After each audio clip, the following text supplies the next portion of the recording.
Praise lord. దేవాతి దేవునికి వందనాలు. ప్రభు నామమున మీ అందరికీ నా ప్రత్యేకమైన వందనాలు, శుభాలు తెలియజేస్తున్నాను. ఈ దినము కొరకు ఏర్పాటు చేయబడిన దేవుని వాగ్దానము యెహోషువ గ్రంథము 6వ అధ్యాయము 23వ వచనము. వేగులు వారైన ఆ మనుష్యులు పోయి రాహాబును, ఆమె తండ్రిని, ఆమె తల్లిని, ఆమె సహోదరులను, ఆమెకు కలిగిన వారందరినీ వెలుపలికి తోడుకుని వచ్చిరి. దేవుని నామానికి మహిమ కలుగునుగాక.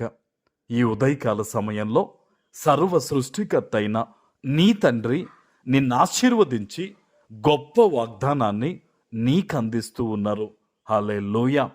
ఆనాడు వేశ్యగా తన జీవితాన్ని మొదలుపెట్టిన ఆ రాహాబు అనే తల్లిగారు మారు మనస్సు పొంది ప్రభు యొద్ద నిలిచినప్పుడు ఆమెను, ఆమె తల్లిదండ్రులను, ఆమె సహోదరులను, ఆమెకు కలిగిన వారందరినీ కూడా దేవాతి దేవుడు రక్షించారు.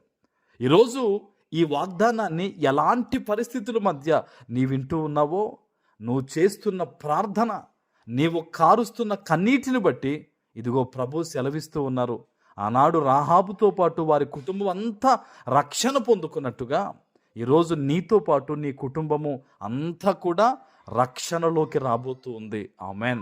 రాహాబు ఎప్పుడైతే దేవుని కార్యాల గురించి విన్నదో, ఎప్పుడైతే దేవుని సామర్థ్యమును బలమును ఆమె గుర్తించిందో, ఆమె చేస్తున్న పని విడిచిపెట్టి మారు మనసు పొందింది, దేవుని బిడ్డలకు సహాయపడింది. ఈరోజు నీ జీవితంలో కూడా ఒకప్పుడు పొరపాటు చేసి ఉండొచ్చు, ఒకప్పుడు దేవునికి దూరమై ఉండొచ్చు, కానీ నువ్వు దేవుని తట్టు తిరిగావు కాబట్టి, దేవుని సన్నిధిలో నీవు యథార్థముగా ప్రార్థన చేసినట్టయితే, దేవుని కొరకు నీవు వాడబడినట్టయితే గనక ఆనాడు ఇంకా చెప్పాలంటే యేసుక్రీస్తు ప్రభు యొక్క ఆ జననము, ఆ వంశావళిలో కూడా రాహాబు గారు చేర్చబడ్డారండి. చూడండి ఎంత దయగల దేవుడో మన దేవుడు. రాహాబు అనే వేశ్యను కూడా ఆమె పొందిన మారు మనస్సును బట్టి, ఆమె చాటించిన సువార్తను బట్టి ఆయన యొక్క వంశావళిలో రాహాబుకి దేవుడు చోటిచ్చాడండి. ఈరోజు మనుష్యులు నిన్ను వెలివేసి ఉండొచ్చు, మనుష్యులు నీ వాళ్లే కొంతమంది నిన్ను తృణీకరించవచ్చు, కానీ దేవుడు నువ్వు చేస్తున్న ప్రార్థనను బట్టి, నీ విశ్వాసాన్ని బట్టి, నీ నమ్మకత్వమును బట్టి ఆయన హక్కును చేర్చుకుంటాడు. ఆమెన్. ఆనాడు రాహాబుని అనేక మంది నమ్మలేదు, కొందరే నమ్మారు.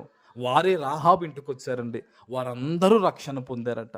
ఈరోజు బహుశా నువ్వు దేవుని సన్నిధిలో ప్రార్థిస్తున్నప్పుడు కొంతమంది హేళనగా మాట్లాడుతూ ఉండొచ్చు, ఏడి నీ దేవుడని అని చెప్పి అనుండవచ్చు, కానీ ఒక సమయం రాబోతూ ఉంది, దేవుడు నిన్ను, నీ సమస్తాన్ని కూడా ఆయన రక్షించబోతూ ఉన్నారు. ఆమెన్.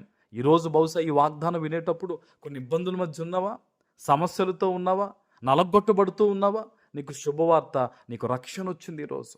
ఆనాడు ఏ విధంగా అయితే వేగుల వారిని యెహోషువ పంపించి రక్షణలోకి తీసుకొచ్చాడో, ఈరోజు దేవుడు తన సహాయాన్ని నీ వద్దకు పంపిస్తాడు.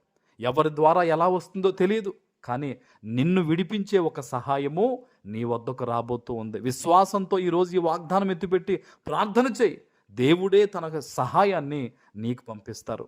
ఆమెన్. ప్రార్థన చేసుకుందాం. పరిశుద్ధుడ, ప్రేమ కలిగిన తండ్రి, మీకు వందనాలు. ఈ ఉదయకాల సమయంలో మీరిచ్చిన ఈ గొప్ప వాగ్దానము ప్రతి బిడ్డ జీవితంలో నెరవేర్చి స్థిరపరచమని యేసు నామమున ప్రార్థించి వేడుకొనుచున్నాము తండ్రి. ఆమెన్.